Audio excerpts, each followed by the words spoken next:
Hey everyone, Brandon Plant here from Sens Talk. Before we get into episode number 12 with Ian Mendes, which by the way, thank you so much Ian for joining the show. For somebody like you that with so much credibility and excellence, it's truly an honor to have you on the show, so thank you. But before we get into episode number 12, which was fantastic, you may have noticed over the last week we've posted several video clips with quotes supporting equality and showing our support towards Black Lives Matter. We feel it's our responsibility to promote and spread equality, and we're going to make a huge effort in the ongoing weeks to do just that. We feel it's important, it matters, and human rights should not be a debate. Everyone deserves equality, and we're going to promote it. Enjoy the episode.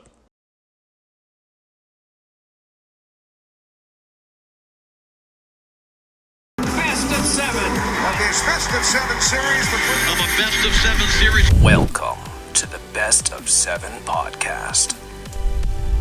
Welcome to the Best of 7 podcast. I'm your host, Brandon Plant from Sens Talk. In episode number 12, we are very excited and thrilled to have TSN1200 reporter Ian Mendes. Ian, how are you doing today? Guys, doing great. Never a dull moment in Sens land. That's for sure. That's for sure. But before we get into the podcast, Noah had a little bit of an announcement on his future with the podcast. So Noah, why don't you get that underway? Right. So just a quick one here that I'll be stepping down as the co-host or being on camera. I needed to step back and really focus on my mental health and stuff because especially in a pandemic, a situation that we're in, going on camera, I hadn't done it before, and it really stressed me out at the beginning. I enjoyed it, but it was still really stressful every episode, and I thought that as each episode would go on, I would be more comfortable, but realistically, it's just not the case. So I had to just do what's best for me and step back, but I will still be writing scripts for episodes, and I might join an episode or two, so I will be behind the scenes, but for now, I will be off camera after this episode. And we're excited to have you still on the team. And of course, we support everything or any decision you made. Whatever's best for you, we support. So we're just happy to have you still on the team. But Ian, like you said, there's never a dull day in the city of Ottawa. So why don't you recap for everyone that's interested in that, what happened and the news that dropped today, what happened today, Ian?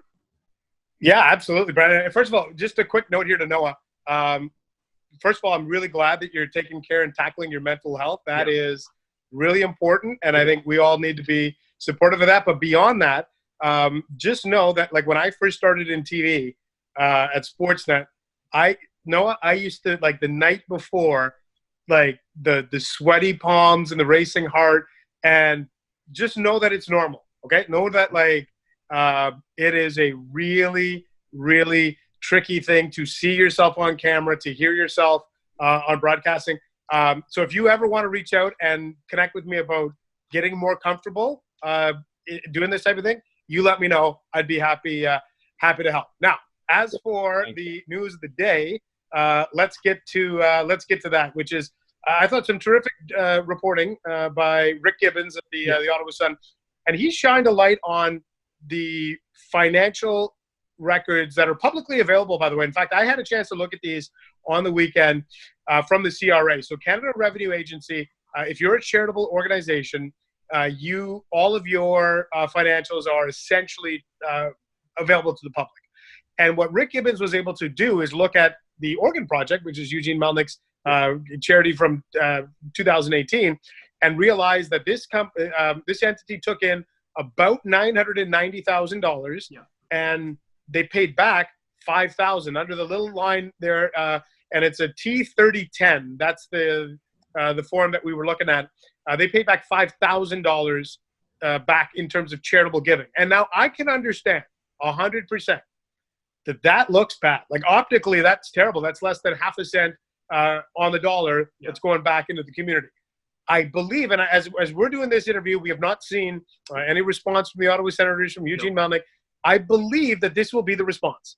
That when you look at those numbers, the amount that they put back into terms of fundraising and awareness comes in around $650,000. They are going to argue that was the whole point of the Organ Project. It was to raise awareness. It was never about giving money back to the community. It was about raising awareness. However, it also raises some red flags. And so this is where we're going to go ahead in the days. And this is my point. When you're dealing with a charitable institution and you're dealing with public funds, which is, I think, what a charity is. You're taking money from us in the public and you're taking them. You need to be honest. You need to be transparent, and you need to be truthful. And there cannot be hiding. There cannot be moving things around. So I'll wait. I'll be very patient to hear the answer, but there needs to be some questions asked about the allocations, of those funds. I think those are fair questions. Well, you look at the stats that we got from CRA. $700,709 and $464 went to covering fundraising costs, and then $238,118 went to management and administration. Now, I'm no expert about charities, but like you said, Ian, these numbers are a little bit alarming. And as you said today, Monday, there's been no official statement from the Ottawa Senators organization, but I am, like you said, very interested to see what the organization responds to these allegations, because these allegations aren't light. These allegations are, if true, are terrible. And, I want to see what happens next, because from what we see right now, it's not good. No, and I think if you're a Senators fan, are you not tired of the what is coming next narrative? How many times in the last 3 years, especially about 18 months ago, did you guys and girls who are Senators fans wake up and be like, I'm going to go onto Twitter. I don't know what I'm going to find. Yeah. And that's my concern. My concern is, are we entering another zone of that? We're sick of it. Ottawa fans are tired of it. Yeah. And again, you just want truth. You just want honesty. You just want accountability. So we will wait to see the facts come out. But I don't think that this is one that can just be swept under the rug. There needs to be some honest questions asked to some people, whether it's Eugene Melnyk, whether it's the head of the Oregon Project. Just answer some simple questions. Explain to us why the money was allocated the way it was. And if it makes sense, it makes sense. But if it doesn't make sense, well, then we might have ourselves a bigger story. I agree. And I think the Twitter point was actually phenomenal, because I was about to add this. Graham Nichols, who writes for the Athletic for Ottawa, started sort of sort of like a hype train that donated a lot of money to the Trillium Gift of Life Network, which is essentially an organ and tissue foundation. Sens fans in merely 6 hours donated over $10,000, which is double what Melnick allegedly donated in a year. So I think that just shows the true testament of the Sens fan base and the passion in this fan base. And just on the topic of the Sens and the Sens fans and how upset we are, I think it's important to know that this fan base is a strong one. And the reason that attendance is dipping is not because there's a lack of interest in the team. There's a disconnect between the team and the fan base. And I wish that people outside of the Ottawa market can see that, because that's the truth.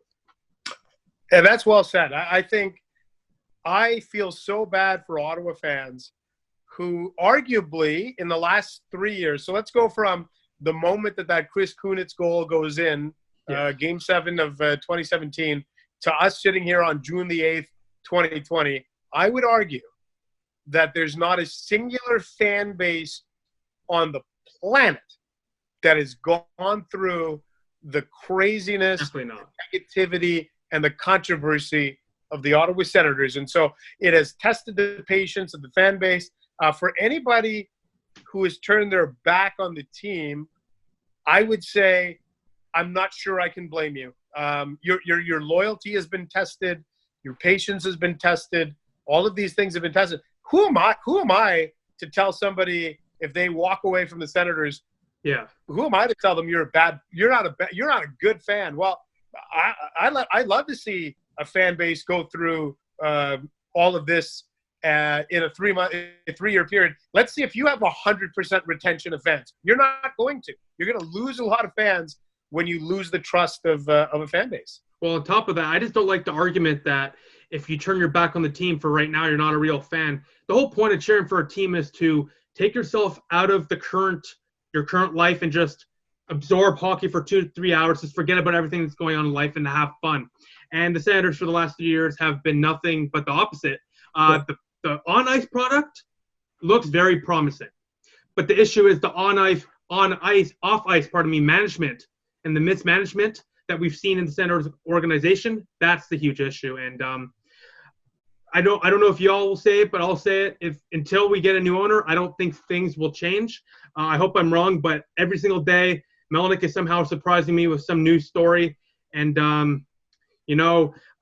hopefully one day we'll look back at this during a Stanley Cup parade and be like, oh, those were the bad days. But until we get there, there's not going to be a change anytime soon, in my opinion.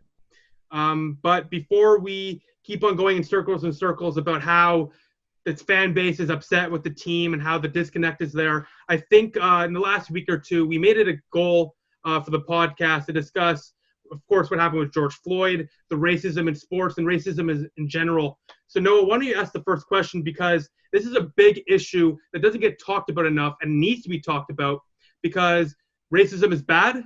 We all should be against it, and we all should be considered equal, and I don't know why people don't see that yet. So, Noah, why don't you ask the first question we have? Right. So, obviously, Ian, you've had a storied career, and you've been in media for a while now. Has there been a improvement? Have you seen any improvement in how people recognize racism over the years?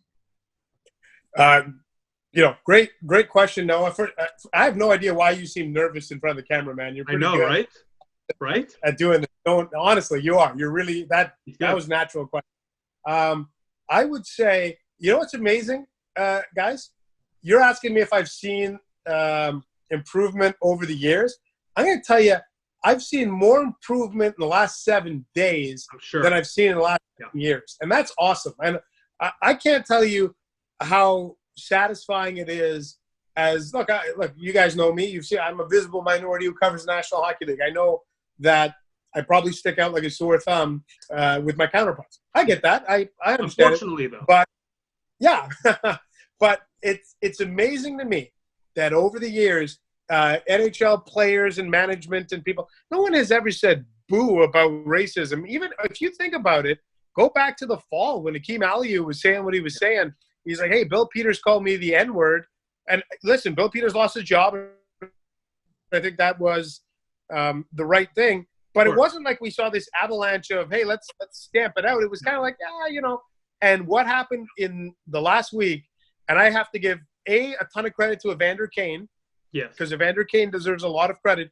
But a ton of credit needs to go to Jonathan Taves, to Sidney Crosby, to, go down the list. And I know that for some people, they thought Crosby's statement was bland or whatever. He did it. He spoke up. He spoke out. Taves was so heartfelt. Nick Foligno, Kyle Turris, Mark Borowiecki. You go down the list, and this was a really important week for race relations in hockey. And you're asking me, Noah, if I've seen the change over the year. Man, I've seen the change in the week. And I went on the radio today. I said it there. I'll say it again for you guys. I have never been this optimistic about race relations in hockey and sports and in life as I am today on June the 8th, 2020. Well, I do personally hope that we see long-standing change. I hope it's not just a blip. I hope the change really is here now. We've seen many times where everyone's up in arms and then nothing happens. I really hope change happens now, because you know what? It's 2020, and the fact we're still dealing with the same issues we dealt with 65 years ago is ridiculous, and it should not be happening anymore. And like you said, what Evander Kane is doing, Nick Foligno's message was fantastic. Anthony Duclair marching and protesting in Montreal. These are all positive things that we should encourage. So that is great. However, the beginning of your career was a time when racism was more open and more covered up. So I was wondering, when you first entered the media industry, did you ever experience any type of racism from anybody? Yeah, there was absolutely situation. I'll give you a great example here, and I'm going to leave people's names out of it because, of course, it's pointless. But I'll never forget I was covering a golf tournament in Montreal, 2002. I just landed a job at Sportsnet, and I know you guys are like 2002. I was like 3 years old. I don't know how old you guys are. But one. See, there you go. Yeah, see, and now you're making me feel bad. You guys are born in the 2000s. But, I'm covering this event, and this one reporter, who's a TV reporter, worked at a local station in Montreal, came up to me and said, how did you get your job at Sportsnet? And I kind of told him my path. And the fact is, I basically jumped from the Senators' PR department to the media. Yeah. But he didn't like that. And he made a comment. He's like, guess they'll just give anybody a job these days. And he walked away. And it was so blatantly coded with, I guess it's time for minorities. And I thought, you know what? Screw them. Yeah, screw them. But my opinion was always, okay, maybe. And I don't know if I got an opportunity because of my color of my skin, but I sure as heck don't hold the job that I have. Like, nobody's looking at me. I don't think TSN1200 is like, well, we better hang on to Ian. We need a visible minority. It's like, hey guys, this is a sink or swim industry. So, there's absolutely positively times like that. And I talked about this on the radio last week. I was doing a game in Nashville years ago for Sportsnet. And I'm getting ready to do the game at the Bridgestone Arena, and this guy comes through, and it was some sort of fan had a tour or something, and they're getting access to kind of exclusive areas. And this guy looks at me and he's like, "You're a hockey reporter?" And I'm like, "Yeah." He's like, "You look like you should be covering baseball."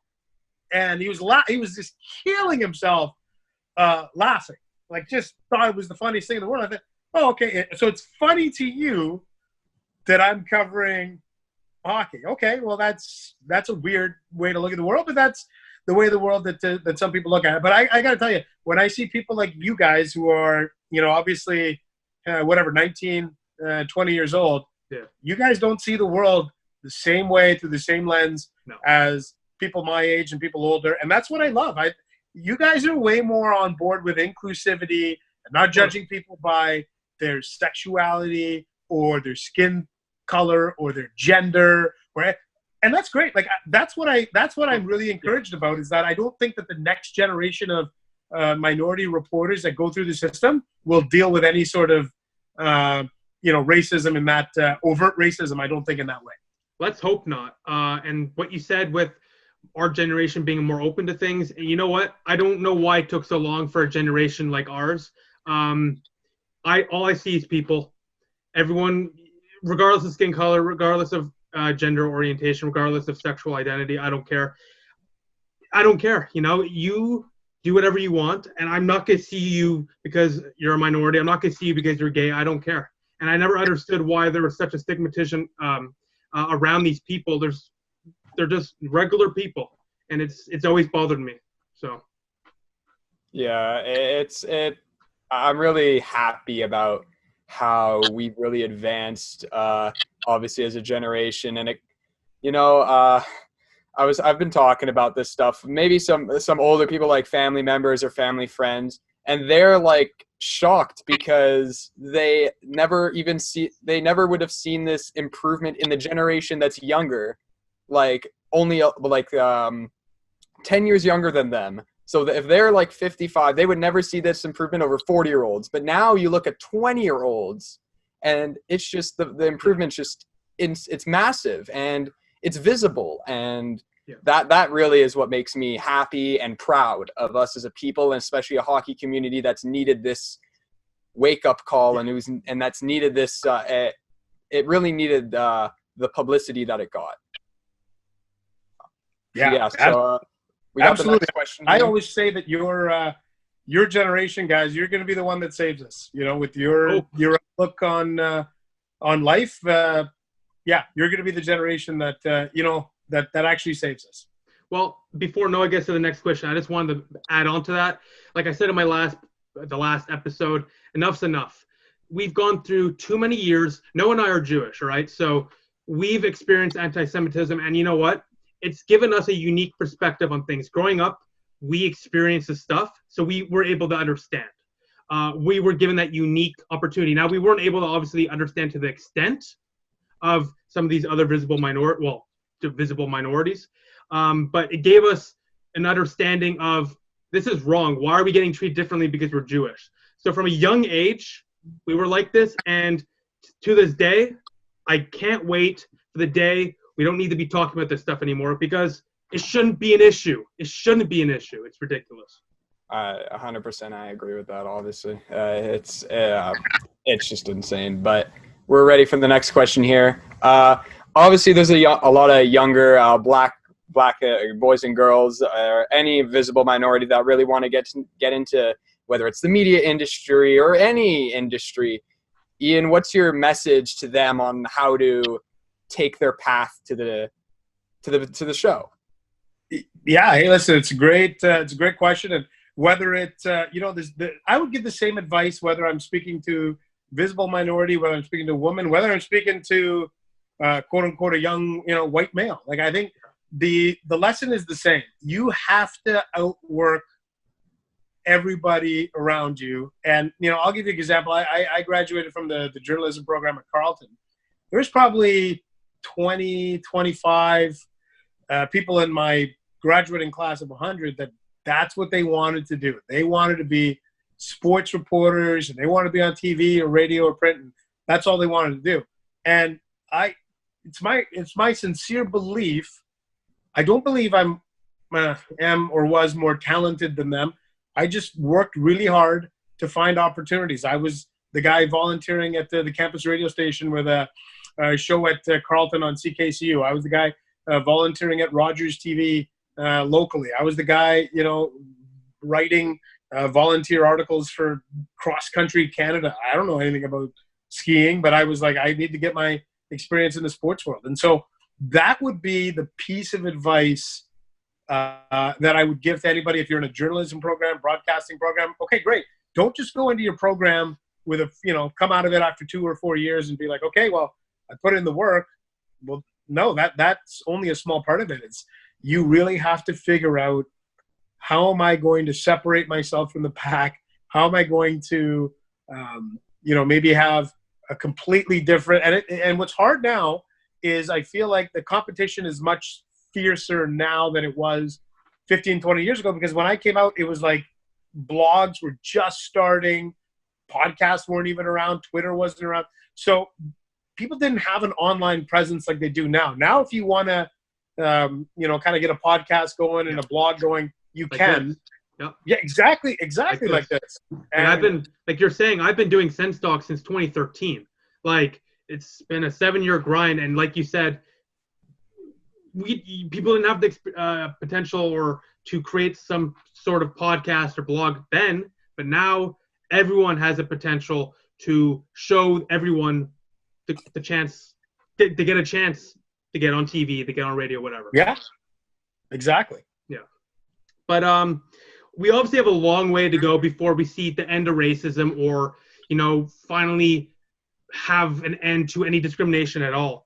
And it's going to take a while, and we're going to need a lot of change. However, what's the next step in the many steps we need as a people to end racism, to end discrimination? Well, listen, I think if you're looking for it to be stamped out 100%, it's never going to happen. Okay? Of course not, yeah. It won't. Just like any problem in society, domestic violence, nothing is going to be absolute. But here's the thing.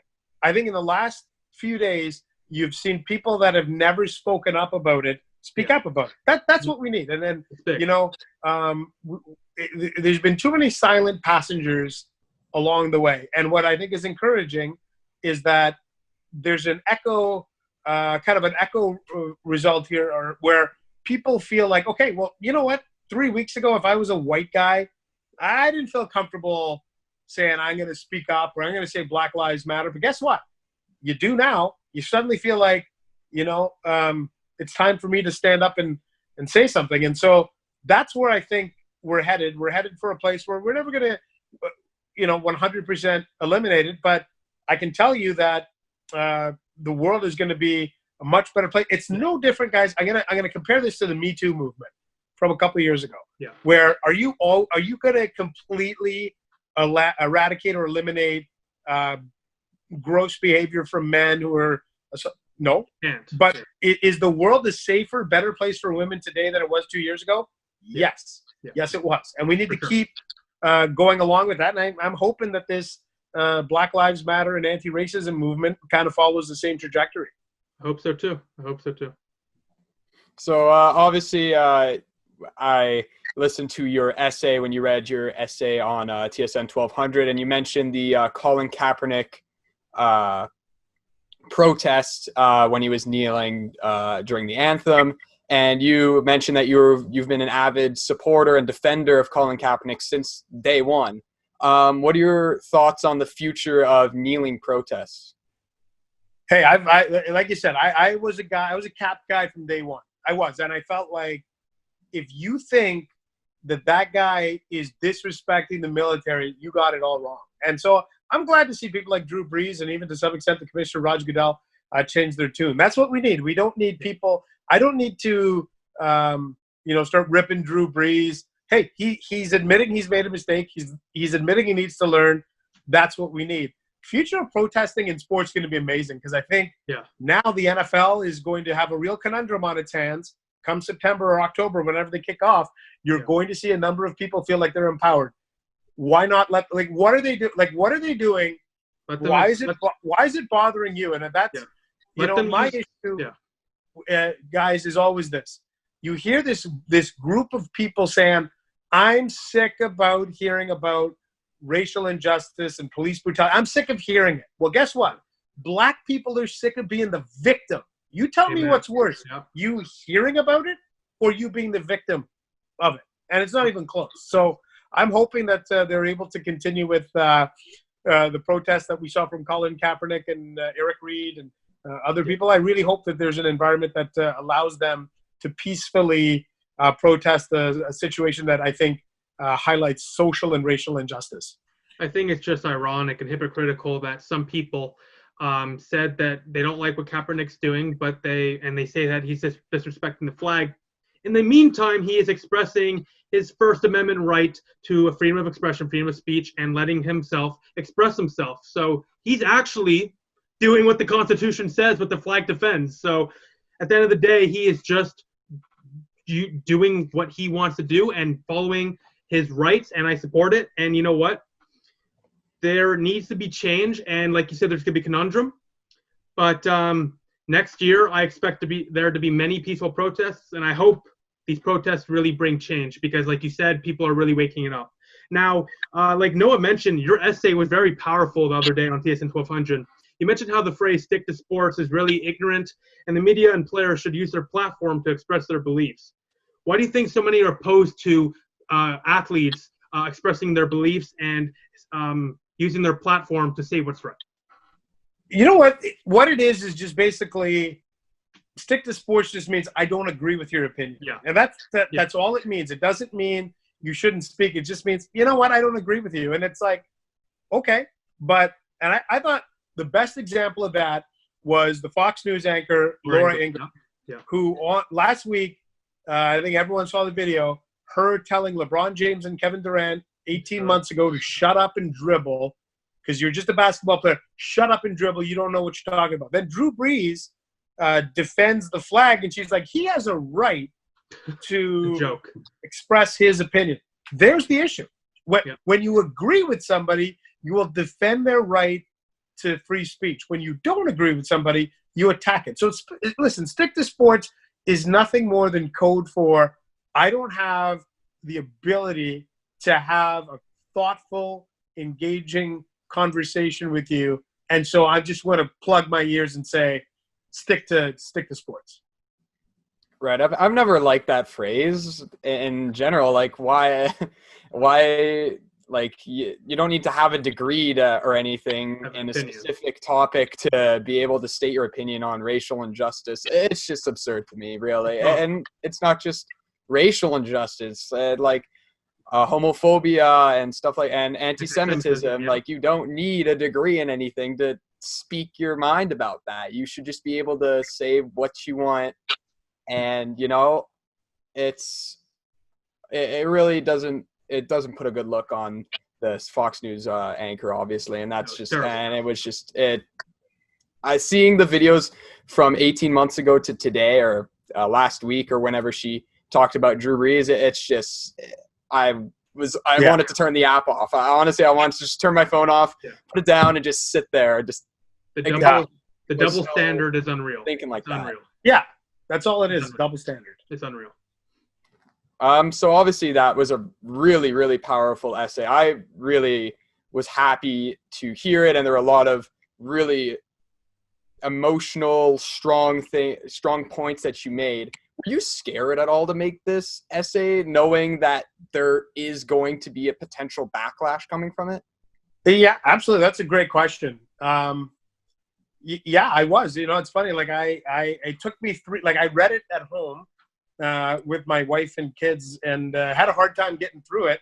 And then I thought, like when I go to do this live, am I going to have a problem? Am I going to stumble? Am I going to get too emotional? So I read it over 2 or 3 times to get the hang of it and to get the kind of emotions out of me. And then I decided to do it live. There's part of me that said, what if maybe I should pre-record this? It's safer. Then I thought, you know what? There's a great adrenaline rush that comes with that light going on. And so I went to it, and I knew, and here's the great thing. I was prepared to meet the avalanche of negativity, the stick to sports, the shut up and all that stuff. And I didn't get it. I didn't get it. I got, for every one negative comment I got 100 kind notes. Yeah. And I have never seen that ratio before, guys. I've never, ever seen that ratio before. Well, hopefully that means there really is change coming, because we've seen stuff like this happen, and then the backlash is just disgusting. But now, like you just said, the response has been overly positive. So hopefully that is a sign to things to come. So now we got some sports news for this week, and we'll start with Conor McGregor. For now, has announced his retirement for the second time, I think, from fighting. He posted a tweet on Twitter with a picture with his mom, just saying that he's retiring and he thinks this is right for him. I like everyone else, I don't really buy it. I think that when the opportunity comes, he will return. But if this is it for Conor McGregor, he has been one of the most memorable, one of the most explosive, one of the most hype-inducing fighters in the history of the UFC, and for that, I really respect Conor McGregor. What about you guys? I think the eliteness and the attention he brought to the sport was something that's going to be missed. I don't think this is the last we're ever going to see of Conor McGregor. This is his 3rd retirement, and I expect there to be a 4th and a 5th. I think he'll come back eventually whenever he's ready to come back. Is this the point where I step in and say I hate UFC and I've never liked UFC and I got no time for Conor McGregor? But I'm with you guys. Like, he's one of those guys that on again, off again. Will he retire or won't he retire? This guy's coming back. He's going to fight at some point. He'll be back in the octagon. He'll be back in the ring at some point, probably in 2020. Yeah, I really think there's little doubt about that. It seems like a trend, and for whatever reason he's retiring again. It's not like he was going to really fight anyways. Maybe he wants to wait until there's a crowd. I don't know. There's many reasons, and maybe we're all wrong. Maybe he'll retire and this is it. But like we all said, I think we all know that that's not going to be the case. Now, the MLB, while we think Conor McGregor is going to return, we don't know if the Major League Baseball is going to return. A couple of new information on a possible return-to-play format from Colin Kaepernick, who works for ESPN. He said MLB has made a proposal to players, a 75% prorated salary, a 76-game season, playoff pool money, no draft pick compensation for signing players. Season finishes would be September 27th. Postseason ends in October, so it would be generally the same as it normally would have been. A significant move towards player demands an effort to play more. According to sources, this equates to roughly $200 million more in player salaries than it was before in the prior return-to-play format proposal. The 50-game season is not a threat, rather a negotiated right. Hopefully this spurs further dialogue. If not, we will play a short season. That's all from Karl Ravitch. And today we just got some news from Ken Rosenthal. The expanded 16-team postseason that was part of MLB's proposal today did not specify a best-of-3 opening round. Though that might be the league's idea, sources tell me and Ravitch, the proposal asked for 8 teams in each team league, specifics to be discussed. So like I said, the MLB is all over the place. We don't know if it's going to return. Everything's so confusing. And honestly, I don't think baseball is going to return. What do you guys think? Well, I'll tell you, here's the thing, okay? As much as baseball is taking a beating in the public, court of opinion for not coming back, you have to remember The National Hockey League played 85% of its season. The NBA played 85% of the season. Yeah. The players got paid. The owners made money. Wait till we get to the next NHL season. You might see the same sort of, dissension between the union and the players and the owners. So as much as I'd like to criticize Major League Baseball, and they got to find a way to do this, understand that they're coming at this from a different place than the NBA and a different place than the National Hockey League. Yeah, I'm curious to see what happens as well. Oh. NFL. Who knows what's going to happen with the NFL because they also started their season. I'm curious of as well. It sort of cut out there, so I didn't really hear what you said. What did you? If you wanted to repeat it again. Yeah, I was just saying that I'm interested to see what happens with the NFL as well. Because they also haven't started their season. Training camps would have been starting in the next couple months.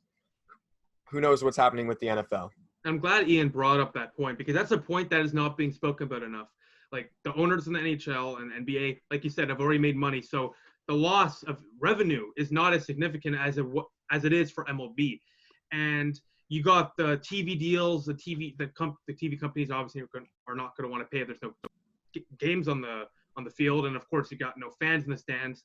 But as well, I think that's a two-way street where yes, the owners are not going to make money, but the cuts that they were proposing to the Major League Baseball players and the amount of cuts we've seen from prospects, I get both sides, but I think it was too drastic. Like the cuts that they were trying to do for these players, like I think Mike Trout would have made like $6 million out of his like $35 million contract.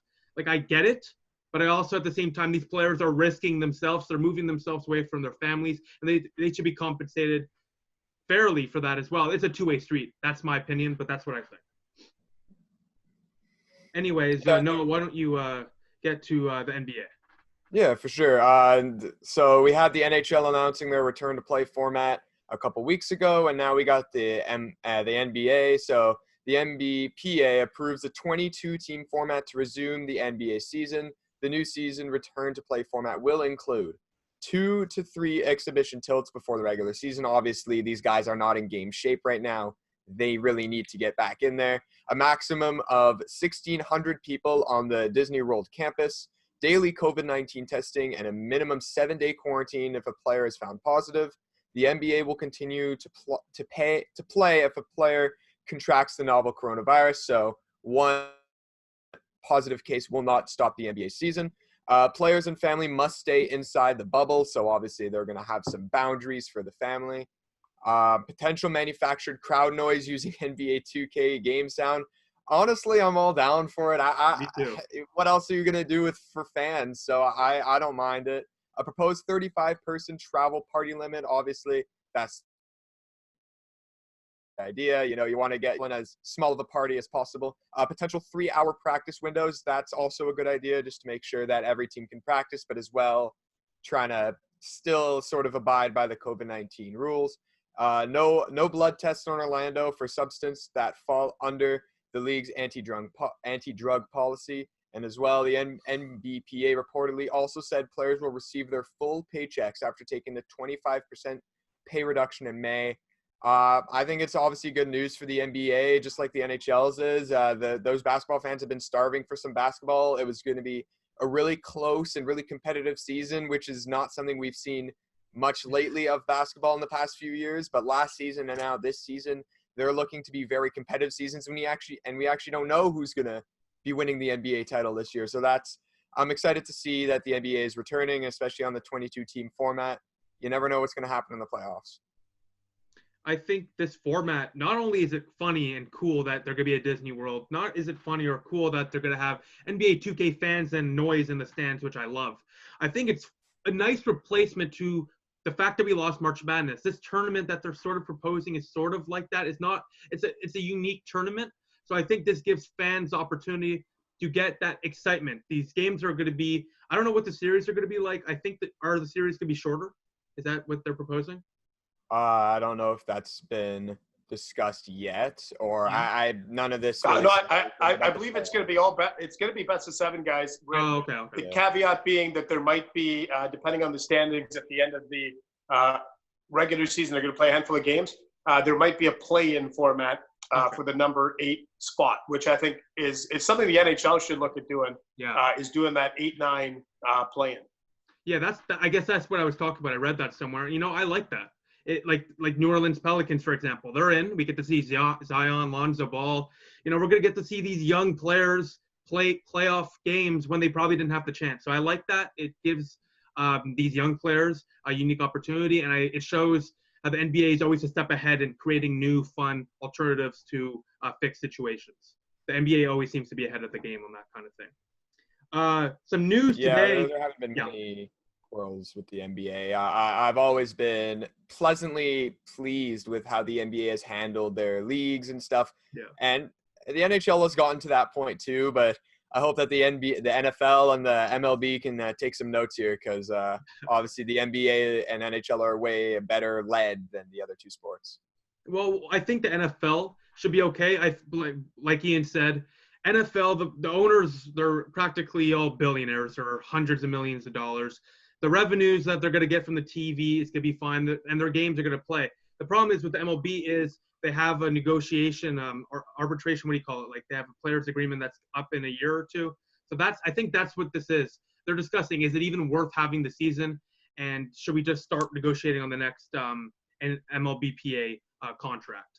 But some news of the day, current and former NHL players form a Hockey Diversity Alliance. The mission of the alliance is to eradicate racism and intolerance in hockey.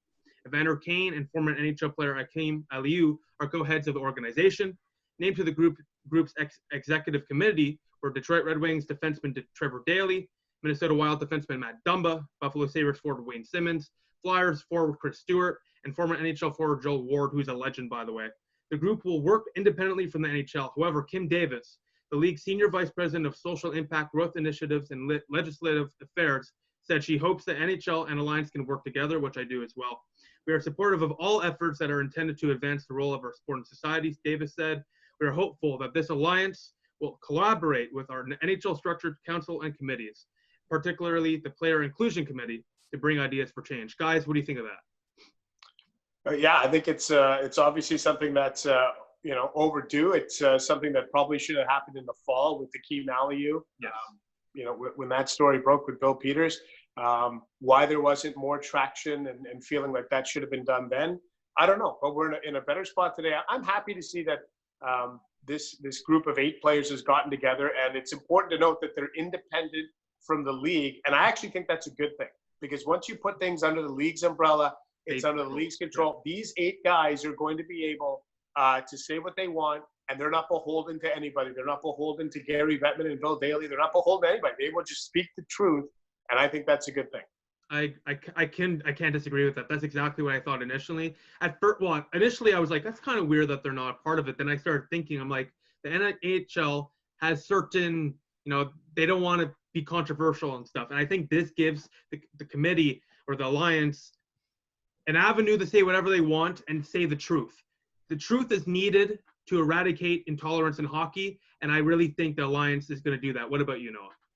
Yeah, obviously I'm all for this. And as well, Ian mentioned before how he was really happy with the things that Evander Kane has done recently. This is one of the big ones, and I love to see this. And as, just like Ian said, the 8 players that are working apart from the NHL, it's not even involving the NHL. This is a really phenomenal cause, and I'm hoping that the NHL, even though they are working separate from the NHL, I really hope that the NHL can work with this committee to really see some change to the intolerance in hockey.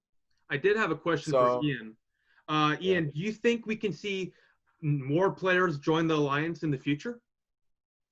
Yeah, I think so. I think absolutely. And I think at some point what would be great is we need some of these prominent, for lack of a better term, white hockey players to stand up and say, look, I'm going to be the voice in this. I'm going to be, and I loved Erica Branson penned a really powerful note today over at sportsnet.ca. We've talked a little bit yesterday about Jonathan Taves and what he said. Yeah. That's what this is going to take. It can't be 8 or 9 visible minorities in the hockey world speaking out. It needs to be 100 or 200 white hockey players, Caucasian hockey players speaking out and saying this is an important issue for them as well. I also want to throw out Blake Wheeler's name, who has been a very active voice in the hockey community over the past several months. He made a really good statement, and I've loved what Blake Wheeler has done as well. So I'd throw that name in there. For sure. So next we got a little bit of sad news in Ottawa some more. Craig Medaglia, he's been a phenomenal member of the social media department for the Ottawa Senators for the past 5 or so years.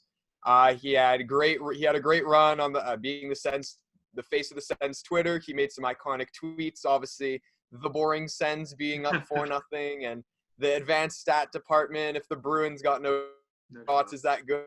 He was a extremely funny guy, and the Sens Twitter will never be the same without him. Brandon, I'm sure you're feeling it right now. Yeah, as an active member of Sens Twitter, Craig was the lone bright light that Sens fans had, and Ian and Noah, I'm sure you can agree, the last few years. What we've seen with Craig Medaglia is just phenomenal content making. Just like, for example, the Thomas Chabot video, when he got that $8 million extension, just the quality of content that they made, like that, it's just Craig brought something to the team that not many can. The creativeness that he had, the skill, the pop culture references that he was able to put in there, and even the way he was able to interact with the fans, the Twitch streams, and of course with the Jack Maxwell meme. If you're a Sens fan, you would get that on Twitter. So Craig Medaglia was one of the lone parts of the organization, in my opinion, that was really connecting to the fans, and it's really unfortunate that we've lost that connection. Well, and I think, I'll say this, having known Craig for a long, long time, Craig is one of the most principled, professional, ethical people that I've ever come across in this industry. And what the Senators are missing right now is exactly that. They are missing the connective tissue with the fan base. That guy was at the top of the list. Honestly, like if you ask Senators fans right now and you put a list of the top 50 people or name 50 people in the organization who you identify with, everyone is circling Craig's name. Everybody. Like there's not a person that wouldn't circle his name. So I put him right there with like Brady Tkachuk and Mark Borowiecki and like, who do you identify with as a Sens fan? It's Craig. It's too bad that he's leaving, but I think he's doing it for the right reasons. He's doing it for I think he just needed a change, and I'm super happy for him. Yeah, me too. The guy is creative, and I know wherever he goes, it's just going to be great work from him again. He is we've seen many social media accounts, like the Vegas Golden Knights account, and they try to be funny, and I don't want to throw any shade at anyone, but Craig just has a different, I don't know what it is, but he just has it. I don't even know how to describe it, but whatever he does, whatever he touches, it turns into gold. And honestly, here from the podcast, we wish Craig nothing but the best moving forward. But now we're going to move on to questions about the state of the Ottawa Senators. So we received breaking news a few days ago that the Sens Foundation is planning on parting ways with the organization. It's reported that the charity and Melnick are clashing. As a former member of the foundation, as a former board member of the foundation, can you give us some insight on the situation? Yeah, absolutely, I can. I'd be, more than happy to tell you exactly what I've kind of said on the radio last couple of days, which is this was nothing more than, a power struggle. I think Eugene Melnyk wanted more control, more power over where the foundation was putting its money. He wanted to put it towards causes that he was passionate about. And I'm not going to argue with him in terms of, hey, listen, man, if you needed an organ transplant at some point in your life and you survived it, I'm pretty sure on the other side, you're going to become pretty passionate about organ donation awareness. I mean, we've had a daughter go through some terrible medical stuff at CHEO. Well, guess what? We are passionate, aggressive advocates for CHEO because we've been through something. So I understand where he's coming from. Where I would, politely and respectfully disagree is I don't think that fits within the mandate of exactly what the foundation is, at least until now. It's always been about grassroots movements. It's always been about youth and mental health, youth sports, youth recreation. Does organ donation fit under that umbrella? My answer would be no. I don't think he liked that answer. And I think now it's happening as he said, okay, well, if you're not going to do it, I will do it myself. And so he sort of painted the foundation into a corner. And they made that somewhat startling announcement last week saying that they would be severing ties from the team. And we'll see where all the dust settles in early August. It's honestly just upsetting. Obviously, I don't have a grasp of what's going on like you or, older people who understand this stuff much more than my young brain does. But however, from what I've seen and the fact that, he asked for $100,000 from a foundation and they gave it, and the fact that, the Sens Foundation in a community, listen, Ottawa is a huge city. It's bigger than Boston, but when you live in Ottawa, it feels like you're in a small town. You know everybody, everyone hears everything. And the foundation was a significant part of the youth in the city.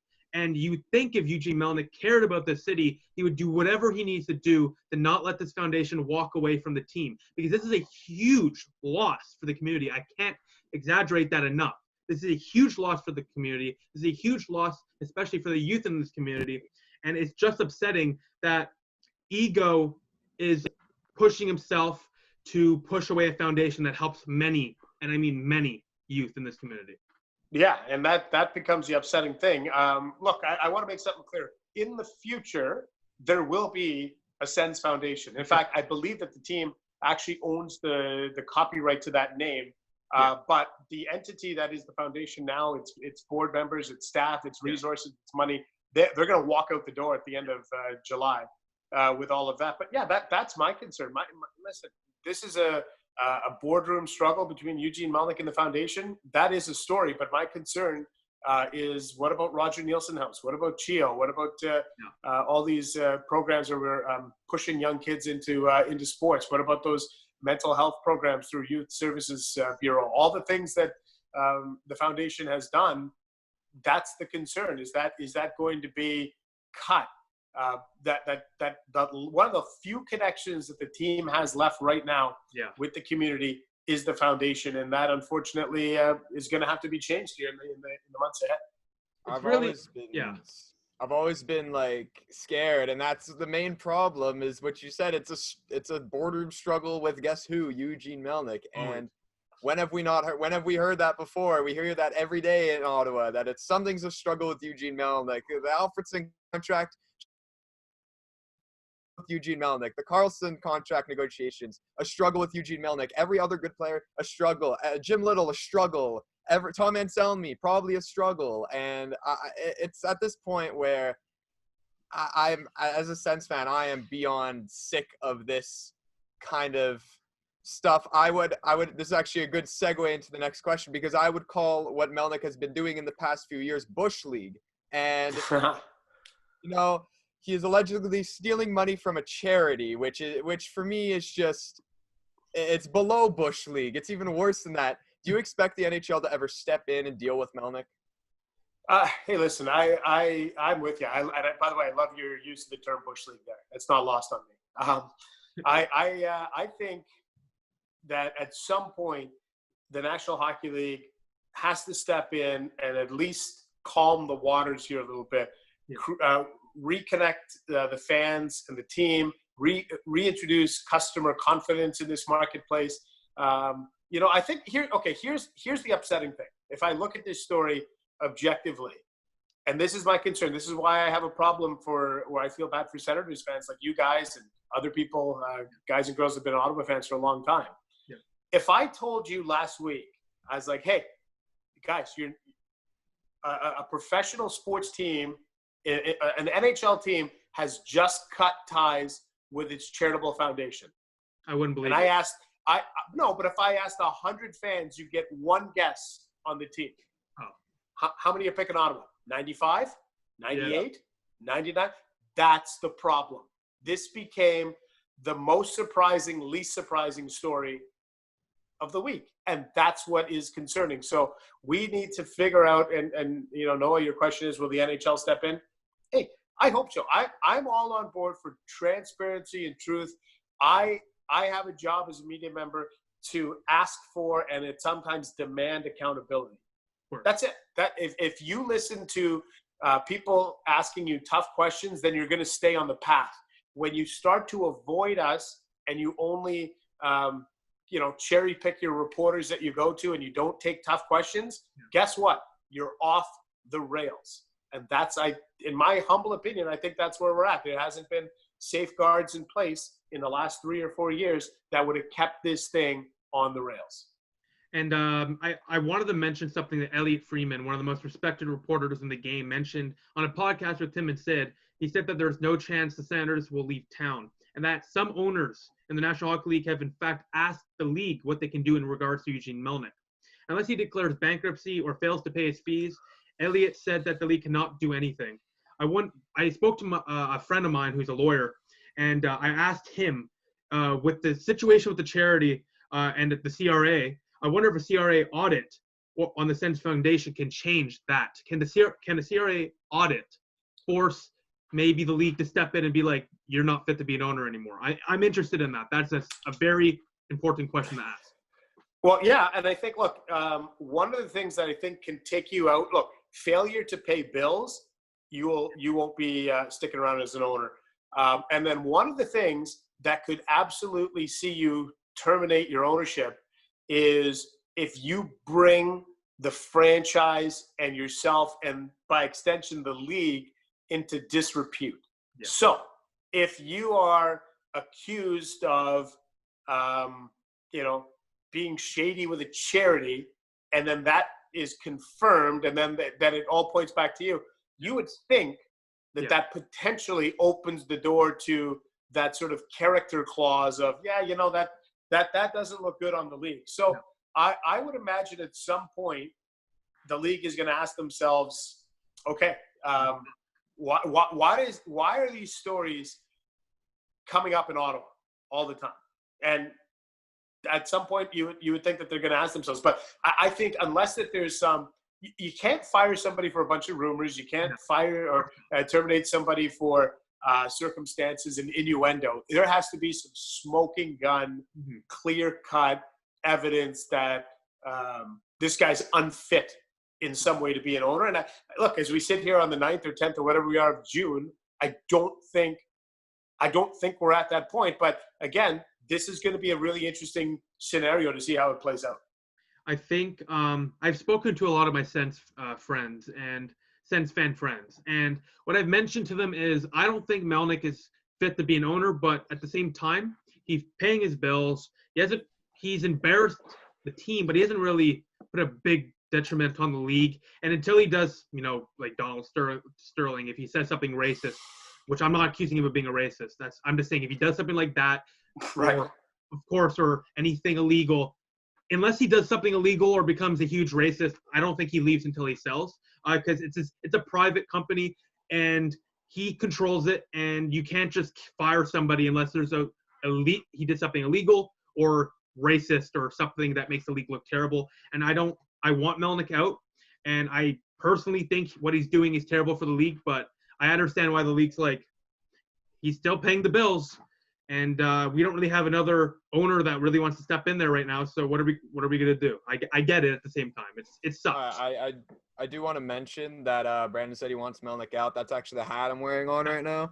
The hashtag Melnick out hat on. Just, it's the last time on camera and we're talking about Eugene Melnyk. You got to just flash it a little bit. So I just want to point that out.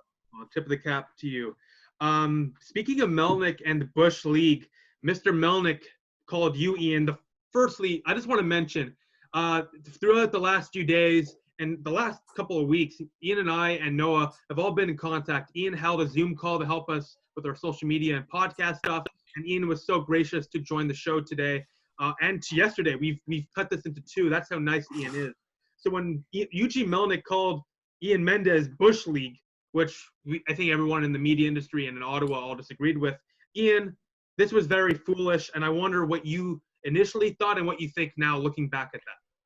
Hey, you know what? It's it was one of those things. I actually couldn't believe it, and he said it on CFRA, and I was sitting in my driveway. I just was listening to his interview with Bill Carroll. I dropped my kids, I think it was a Friday, dropped my kids off at school, and I'm sitting kind of in the laneway, and I'm like, okay, I'm listening to the end. I think it might have even been the last question that Bill asked, because I was like, oh, that was a pretty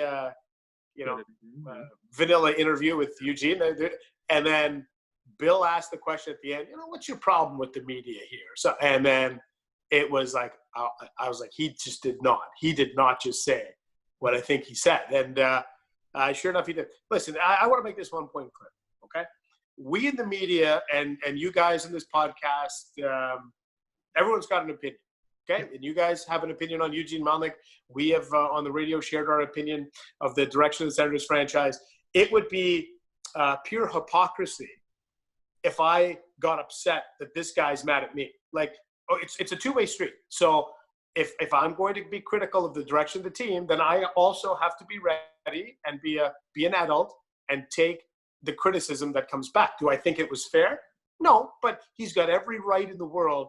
You call me whatever you want, man. I can look at myself in the mirror, and I know the truth, and I know the way that I've conducted myself. I believe that it's the furthest thing from being Bush League. I believe that I've been transparent and honest and accountable and accurate and all the things that, and I believe I have integrity, and that's the only thing I want. Like, I want to make that really clear. It would break my heart on so many levels if I ever lost the trust of the fan base. Like, you have no idea. And at the end of that whole incident, I felt like the fan base, I don't want to say sided with me, but they understood me. And I don't feel like I've lost their trust in the 18 months since then. I think if you're listening or watching this, replay that answer. That is the reason why Ian Mendes is not Bush League. The humbleness and the empathy towards, seeing two sides. I think that shows why Ian is not Bush League, and it shows why that remark by Eugene Melnyk was foolish and Bush League itself. I honestly thought that when someone first I forget who I saw when they first tweeted it out, because I didn't hear the probably me. Oh my God. But when I saw that, I'm like, there's no way Eugene Melnyk just said that. It's the same reaction that Ian had when he first heard. Like, I did not expect that to happen, because like you said initially, throughout the whole interview, it was pretty vanilla, not much happening, and then boom, a big bombshell. And I know that my opinion is he's incorrect, and you got to let him have his opinion, and I don't think anyone's really going to agree with him, obviously. So next, Ian, you've had a storied career as a media member. You've been on Sportsnet, then you're now on TSN Radio. And was there one moment that you can think of that sort of vaulted you into the scene? Like, what was your one big defining moment as a media member? I think if you ask people, they would tell you it's being at the World Series in 2012 in San Francisco and getting hit with a foul ball or an errant ball just before I'm about to go live on a hit on Sportsnet. That for a lot of people would be that would be the thing that they were like, yeah, that's the guy's defining moment of his career. And it was a cool thing to have happen. I trust me, I'm a super soft guy. I don't like pain. That thing, it surprised me more than it hurt me. Like, it's just, you're not expecting it, right? Like, I almost feel like if I saw this ball coming and I braced for it, it would have hurt more, versus it just kind of hit me right in the ankle. It was the ankle bone, and I was like, oh God, that hurts. And they're like, hey, you're on in like 5 seconds. I'm like, oh man, I got no choice here but to suck it up, and I was able to pull it off. So when people ask what's your most memorable or favorite or funny moment, I have a hard time not picking that one. I honestly don't know how you wouldn't pick that one. No matter all the stories there are, I think you might be one of the only reporters ever to cover a World Series, get hit by a ball, and then report 3 seconds later as the ball drops to the floor. That's professionalism 101, ladies and gentlemen. But I did want to mention one thing about what we said about Bush League again. Noah and I, we went skating around the Canadian Tire Center about a year ago. We met Chris Neal, we met Chris Phillips, and we also met you, Ian. And I wanted to just mention that Noah and I walked away from that. We didn't really listen to TSN1200 before as much. And, we didn't really, we remember you, Ian, from us growing up, watching you on Sportsnet with Dean Brown and everything, just legendary, crew. But I just wanted to mention, you shook my hand, you spoke to me, and you gave me advice, and you didn't even know what my name was. So I just wanted to mention that once again. You're not Bush League. You're literally one of the nicest people I think I've ever met, and I've only met you a few times. So I know I'm pandering, but I just wanted to be honest and say that story. Oh yeah. Well, if I'm one of the nicest people you've met, that means you need to meet more people. That's what that means. But all I'm saying is, Ian, not a lot of people in the media are like you, where they're open to helping anybody. So I really appreciate that. And I think many people appreciate that. And I just want to say thank you on behalf of people. Yeah. Hey, listen, my pleasure, guys, to do this. Well, I think it's great. I just want to add on because you're sort of one of the only pillars now in the Sens community that sort of has connection to the organization and the fan base. You're one of the only ones. So I think that's important to mention, that you have a connection between both organizations, which is unfortunately not seen quite often these days. But over the years, covering the Sanders, the team, the city, everything, we've all faced a lot of heartbreak, especially with the organization. Recently capped off with a double overtime Game 7 loss in the Eastern Conference Finals in 2017 versus the Penguins. The Kunitz goal where Stolberg tipped the puck, could have went on a breakaway, instead it ends on a knuckle puck behind the Sens net. And then you got the most recent roster blow-up. Is there a message you, Ian, have to the people of Ottawa and the Sens fan base about the future of our beloved Ottawa Senators? First of all, I would say that I think I said this yesterday, I'll say it again. I'm not sure that in the last 3 years there's been a fan base in sports on the planet that has been through what you've been through. And I will say, sorry to interrupt, I will say the Knicks are a close second. The Knicks certainly, the Knicks have had probably 20 some odd years of dysfunction, and Ottawa's has been kind of accelerated into a kind of a three-year window. And there's the Cleveland Browns, and look, there's a bunch of teams you could throw in, but just for the last 36 months, I'm not sure that there's a fan base that's dealt with more. All I can think of is I'm gonna on the 26th there on the draft lottery day. I'm just gonna be pulling for that number one pick because you deserve it, not because the organization deserves it, not because you deserve it. The fans that have stuck with this team, the people that have stuck wearing a Senators jersey outside or a hat when it's low-hanging fruit, and people are going to make fun of you and people are going to take runs at you, and yet here you are. I see Alfredson and Phillips banners behind you guys because you love the team, and that's what I want. I want it for you. I don't want it for me. I don't care.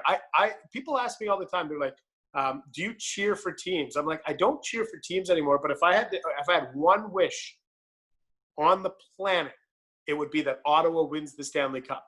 Just for the city, because I understand what it means to everybody who's grown up here, everyone who's been through this stuff, and that's what I want. And so if I'm looking for optimism, I'm like, look, if they somehow get that number one pick, and then, hey, 1 and 2 would be awesome, but 1 in anything, 1 and 4, 1 in whatever. Guys, we're talking about, in my opinion, within 2 years, they could or should be a legit contender. Like, no questions asked. Yeah. Like, if they get Lafreniere, I would say in the 3rd year of his entry-level deal, they should unequivocally be a contender. But there's a lot of things that have to happen. There's a Brady Tkachuk contract that has to happen. But if you're looking for optimism, I'll tell you this. I am not sure how the next 3 years could be any more painful than the last 3. I would like to think your worst days are in the rearview mirror. There's still some bumps in the road, as we're seeing with this charity and foundation story. But my message to you would be the absolute, from the on-ice perspective, your worst days are behind you. And I think I mentioned that before. The problem with the organization is not the on-ice product. There's plenty, and I mean plenty of potential on the on-ice product. The problem is the management and the mismanagement throughout the organization. But I think what would cap off this crazy story we've seen the last 36 months, like you said, with the Senators, would be a Stanley Cup parade where all the fans are finally rewarded after years and years of turmoil, of upsetness, of disaster, tire fires, you can name it.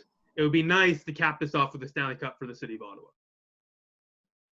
Yeah, I can say that I actually texted Brandon this, I think a couple of days ago, just out of the blue. I said, if I was in this YouTube rabbit hole where I was watching a bunch of playoff moments, I'm like, Brandon, if Ottawa ever wins the Stanley Cup, I don't know how I'm going to react. I'm probably going to like lie on the floor and cry out of happiness just because like it's been so long. Like even if you think of my entire tenure as a Sens fan, like it was 2007 around there, we lost in the finals, and then it was years and years of either losing out of the playoffs or losing in the first round of Pittsburgh or second round exit to Pittsburgh. And it was a lot of mediocre playoff runs, and we never really had a phenomenal team. And it was just 10 years or 12 years of just an okay team, a filler team. And, and then 2007 and now we are with the whole roster blow up. It's quite unfortunate, but if Ottawa misses out somehow on the first, if they go 5-6, I'm not really sure what I'm going to do either. That would be just the last disaster to happen. But again, 5-6 would still be good players, but like we deserve a lot more. And actually, this is a good segue into our next question, which is the whole draft lottery. The reason that's happening is because the NHL agreed on a return to play format. Ian, what do you think about the new 24-team return to play format, and which matchup are you looking at? I don't hate it. I think you have to take all of your we're in a weird time in the world. So you got to take all your expectations for what you think is regular and normal and, has integrity. Flush them down the toilet. Okay. It's 2020. Just whatever. So I'm okay with it. I don't know that we're going to get to that point where we're playing with 24. Like, I hope it's the case, but we're still a long ways from getting there. I look at that the play-in matchups, and there's two. There's a couple that jump out at me. Columbus, Toronto, just because of the contrast in styles, where I think you see Columbus has a real blue-collar work ethic, kind of lunch bucket mentality, and Toronto has a ton of skill that they seem to like to use under Sheldon Keefe. So that would be one. Montreal, Pittsburgh, I think is awfully interesting because of what everyone is looking at. Can Carey Price steal the series for them? And then on the Western Conference, Chicago, Edmonton's interesting to me because Draisaitl, McDavid, they had a little bit of playoff success in 2017, but they haven't been back since. Can that old guard of Jonathan Toews and Duncan Keith and Patrick Kane, do they have one more? I'm not saying Stanley Cup run. Do they have one more series left? Do they have enough to kind of outfox and outwit a younger Edmonton team? So I like that. I usually like playoff series where there's either two titans that are meeting, or there's a contrast in styles or some sort of difference. And I think in those series, there's a little bit of that element to each of them. I completely agree. I also look at a series such as like Minnesota and Vancouver, where Minnesota is a team that's interesting. I don't like them that much. They're very mediocre. They've always been mediocre. But Alex Stalock really played well down the stretch. The team really played well down the stretch. And Vancouver is full of elite talent. And they're a playoff team. They got some good players, Matt Dumba for one. But at the same time, I don't think they're as good as Vancouver. But honestly, I'm interested to see what happens with Alex Stalock. The rumor is Dubnyk won't start. It'll be Stalock. And Stalock was fantastic during that brief run he had until the season stopped. So if he can rekindle that magic, we might see an upset with the Wild again, maybe beating the better team like we saw with Colorado a few years ago, for example. Yeah, this playoff format makes a lot of good matchups, which I think is the best part of this whole playoff format. Brandon knows how I feel about this. I don't like the 24 teams being in the playoffs and also those losing teams having a chance at winning the draft lottery. That part of it, what can I do? But at this point, you just got to enjoy the matchups that we have and hope that the bad teams win the lottery at this point, because that just would be how it would have run if the NHL continued its season into the end. I'm excited as well. I'm going to put in Carolina and the Rangers. That's a good series for me because you got a really good goaltending core of the Rangers versus a phenomenal defensive core of the Carolina Hurricanes. That one's going to be my series of them all, and I'll be excited to see a 3-2 win somewhere there. The one thing that sucks about this return to play format is we lose a Battle of Alberta playoff series. Hopefully they can meet somehow in the playoff if they both win the play-in, but that really sucks because I really I really needed that series this postseason. I really needed that.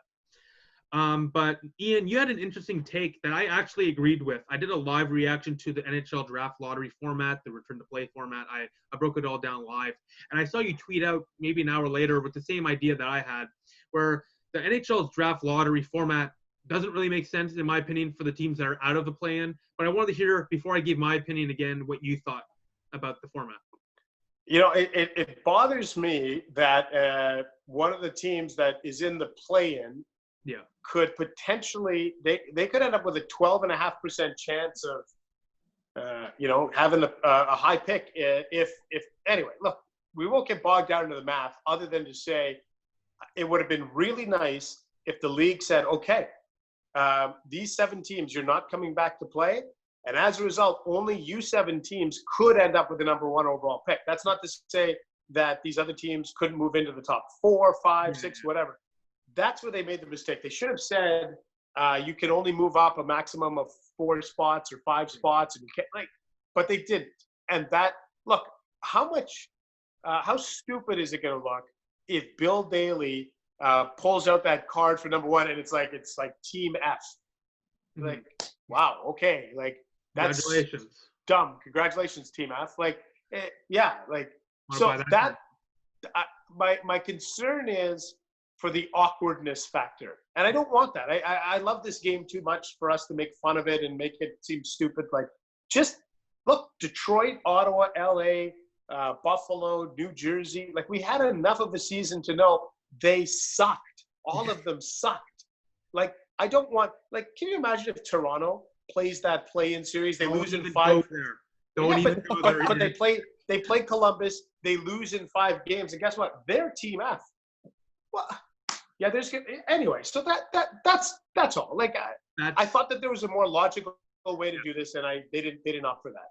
I was scared of Toronto, but I'm thinking Pittsburgh as well. If they end up losing to Montreal, and then, oh boy, if they win that first overall pick, and Crosby and Malkin suddenly gain a couple more years of longevity, and that's just, oh my goodness, I couldn't bear to see that happening. It's a Sens fan nightmare to see the Leafs get playoff experience, a little more playoff experience, lose in the first round, so that's funny. Then they win the draft lottery. That is just the worst.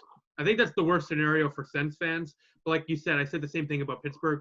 If Lafreniere gets to play with Crosby and Malkin, that makes absolutely no sense. When they were the 5th team in the conference, why are they getting Lafreniere? I think that's where the league faulted. I believe you, Ian, tweeted that there should have been 2 separate lotteries. I think you said something in that range, right? Yeah. Exactly. Why not just let the top 7 teams pick the draft order for those top 7, and then once you're done the play-in round, then you do teams 8 through 15. And I think the worst part is they're trying to keep this as conventional as possible in the realm of the draft lottery. Meanwhile, the regular season's gone. The playoff format's completely different. So if we're changing everything in a year where everything's upside down, everything's completely different because of COVID-19, why don't you give a little bit more of a benefit to the top 7 teams that are going to get first overall, potential to get first overall? These teams aren't going to play probably until December or January. So give them a little bit more of an incentive. They were crap. They're not going to play for another 6-7 months. They're losing a lot of money. Let these teams have a little bit of a higher chance, because honestly, these teams in the play-in round, they have playoff rules in the games. So they're essentially playoff games, and that's what bothers me. I think that's what bothers all of us. They're getting playoff games, they're getting to play games, and they're also getting a shot at first overall. Meanwhile, Ottawa sucked all year, their fans suffered, and they have a chance to fall back to 5 and 6. And Pittsburgh, who was dominating this year for some parts, gets a shot at first overall. It makes absolutely no sense. None at all. And it's, you just got to hope that, Bill Daly pulls out the crappy Senators logo here that wins it. On a separate note, please change the jerseys. Please, I really want the jerseys to be changed to that logo, over Brandon's shoulder there. That would be awesome. Honestly, I would love those jerseys. We seem to ask every single hockey guy that we have onto the show, or any reporter really, we always seem to ask, the Sens jersey, we don't really like it. I got this one when I interviewed Craig Anderson. But I was wondering, we got the original. You can't see it here. We got the original one that Noah's wearing. We got the Sens. Remember the one year they had the SENS, the Sens jersey. That was something. Then we got the O, and then we got that one. If you had to pick one logo to go back to and color scheme for the jersey, which and which? I love the black 2D logo. Yeah. You know? Yeah. Clean. Yeah, I like the black. The black one's phenomenal, and if the red one was like an alternate, that would just be perfect for me. But that's just me, Ian. What about alternate jersey? Because I feel like Ottawa hasn't had one in a while. Yeah. Again, that stupid SENS one was, you know, that was brutal. Yeah, that was terrible. I don't mind, like, you know what? The Heritage O has grown on me, and especially the red one. You know, or even any version of it, the black, the red, or that kind of off-white.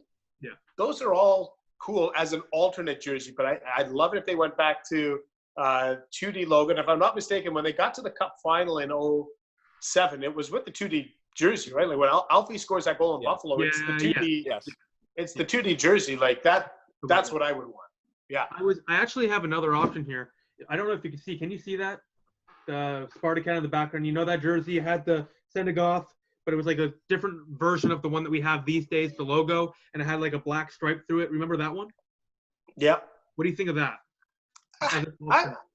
As an alternate, maybe. But again, I think the Heritage O has enough traction with the fan base that people like it.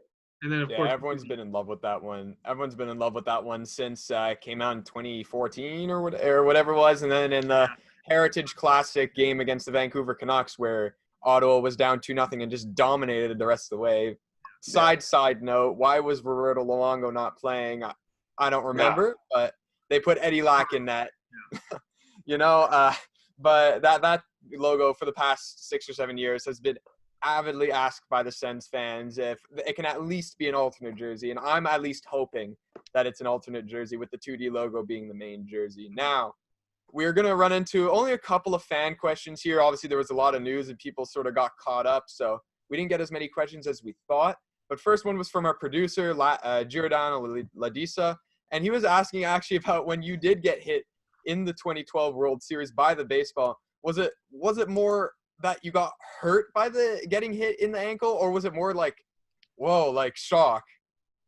Yeah, no, like I think I was saying earlier, it was shock for sure. Like it was just out of nowhere. I wasn't expecting it. Never. I've done, you know, tons of hits at baseball stadiums. Never once felt like I was ever in danger of being hit with a ball. I still don't know where that ball came from. Whoever threw it or hit it never came over to apologize or say, hey, man, sorry about that. Nothing. So for sure, it was more of a shock than anything else. But it was certainly right on the bone of your ankle, like kind of the outside. That's where it kind of hit without warning.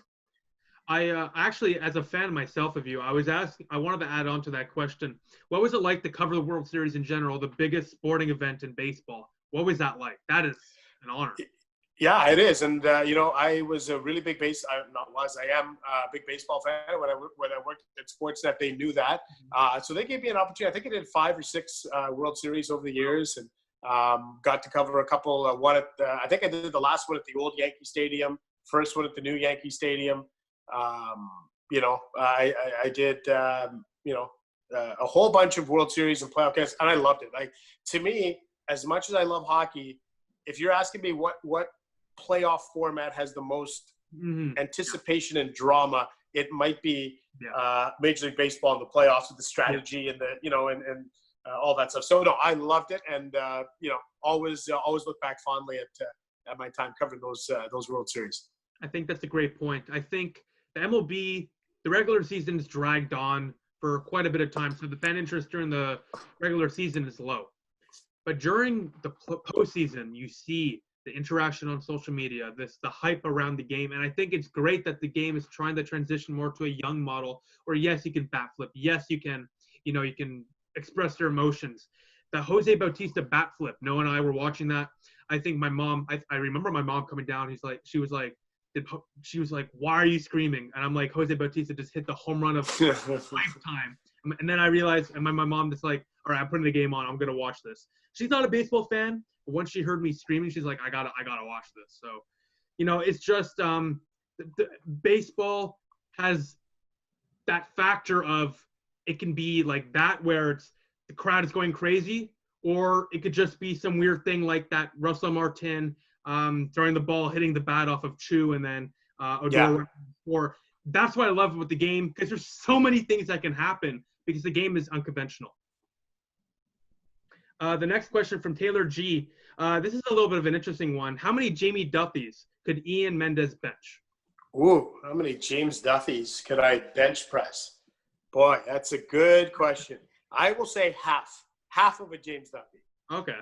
Only half, Half. I thought I was thinking in the 1.5 territory. No, just I half. thought you getting 2 or something, but Yeah, no, half. Give me half a Duffy.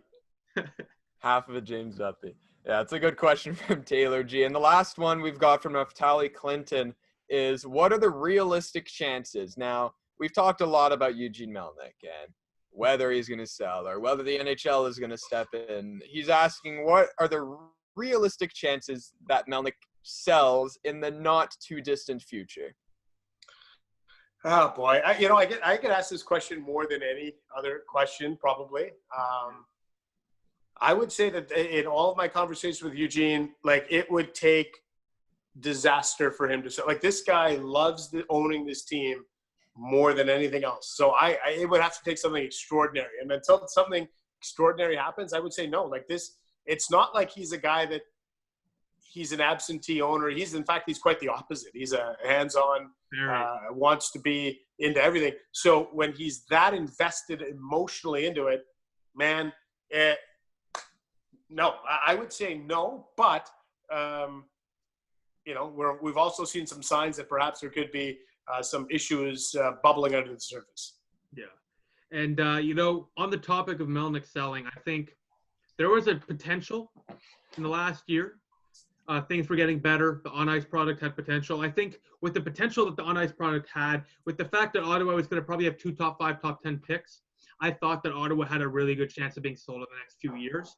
But then COVID-19 hits. Everyone's getting hit very, very badly financially. So, no, I think for the next 5 years, unless the NHL steps in, Melnick will be your owner.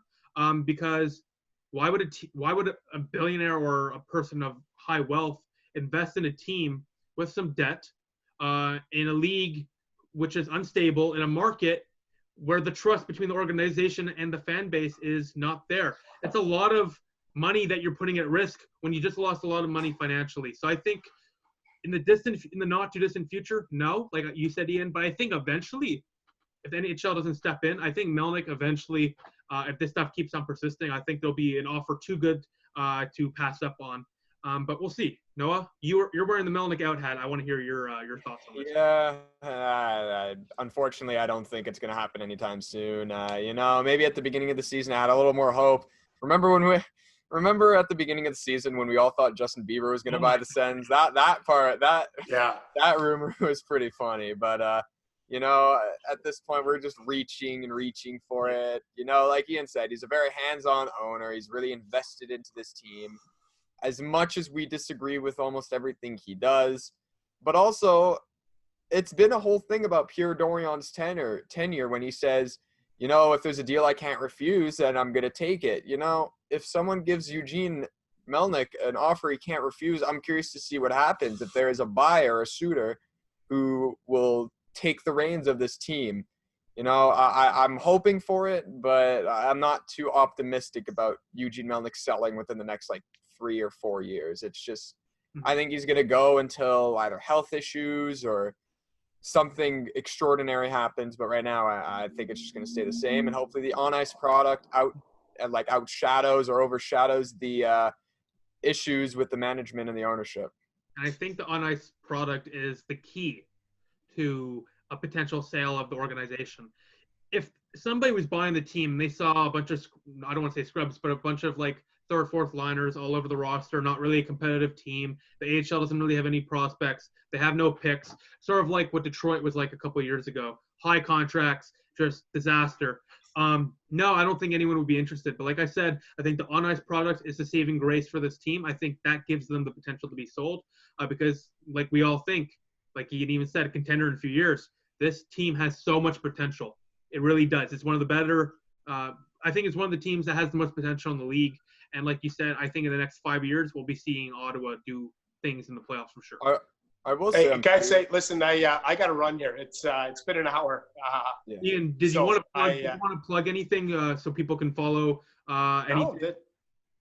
No. I mean, listen, people have been super kind, listening at TSN1200 or stuff that I write at TSN.ca or stuff on Twitter. So, listen, guys, I appreciate it. I got to jet because I got to get downtown and get a show going myself here this afternoon. But hey, listen, thanks for having me, and thanks for taking the time to pick my brain on a whole wide array of topics. Well, thanks for taking 2 days of your time to be with us. Good luck today, and look forward to speaking in the future. Have a good one, Ian. All right. Same to you guys. That was Ian Mendes. That was fantastic. Once again, it's pretty obvious why Ian Mendes is one of the most genuine, nice people in the industry. And I think that was very apparent in this interview. Yeah, he's a phenomenal person. I told Brandon last night after our first half of the interview with Ian, I'm like, Brandon, he's just a pure soul. He's so nice at everything. He's so humble. We need more people in the world like Ian. And I will say one more point about the whole Eugene Melnyk thing. I'm curious when that whole 5 years of unparalleled success or whatever. He said 2021 to 2025. It's coming up. I'm curious what Eugene and Pierre and the rest of the Sens organization have under their sleeves. And I think, Noah, you and I agree. Pierre Dorion has made some really good moves, has made some terrible moves. The Mark Stone deal, he should have got back more.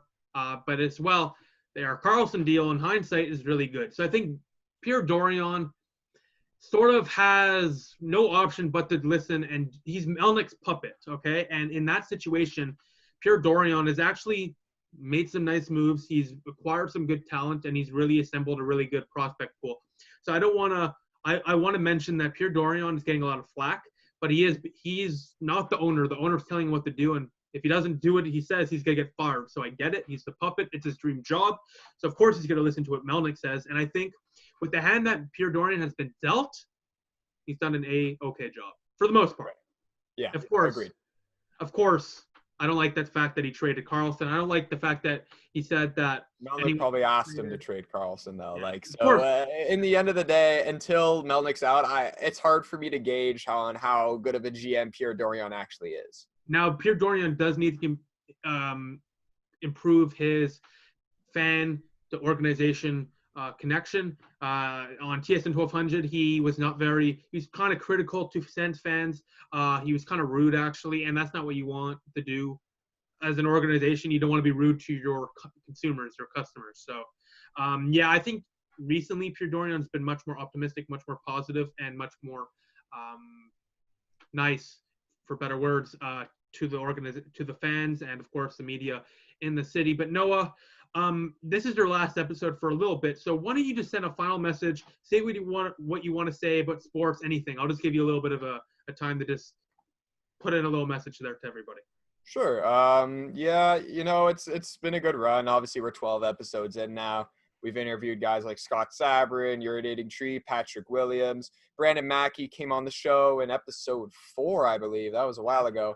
And now Ian Mendes is on for episode 12. It's been, for me, having the opportunity to talk to all of these guys, it's been a phenomenal opportunity. And I'm so thankful to all of those guys for, taking their time out of their days to come on the podcast and interact with us. I think the future for the Ottawa Senators, it's looking good. I think my Philadelphia Eagles are looking good for the next couple of years.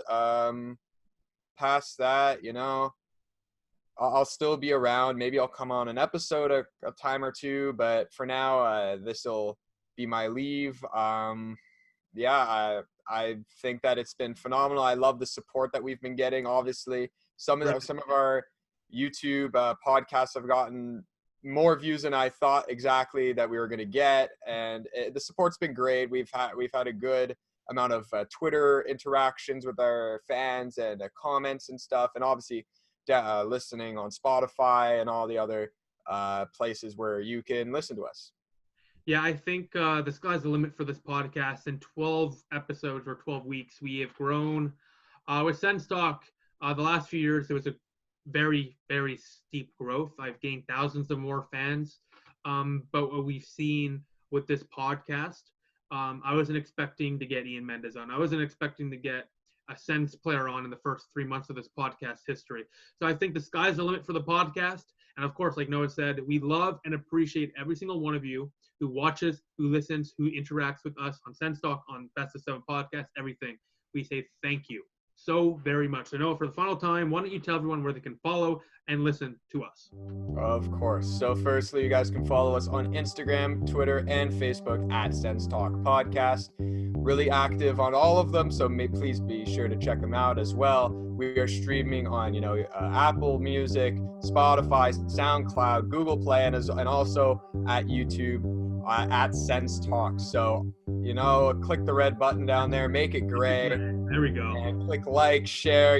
We really appreciated Ian for coming on. I wish I could tell him that. But, he was really a phenomenal guest, going through a lot of different issues, giving us a unique perspective at some points.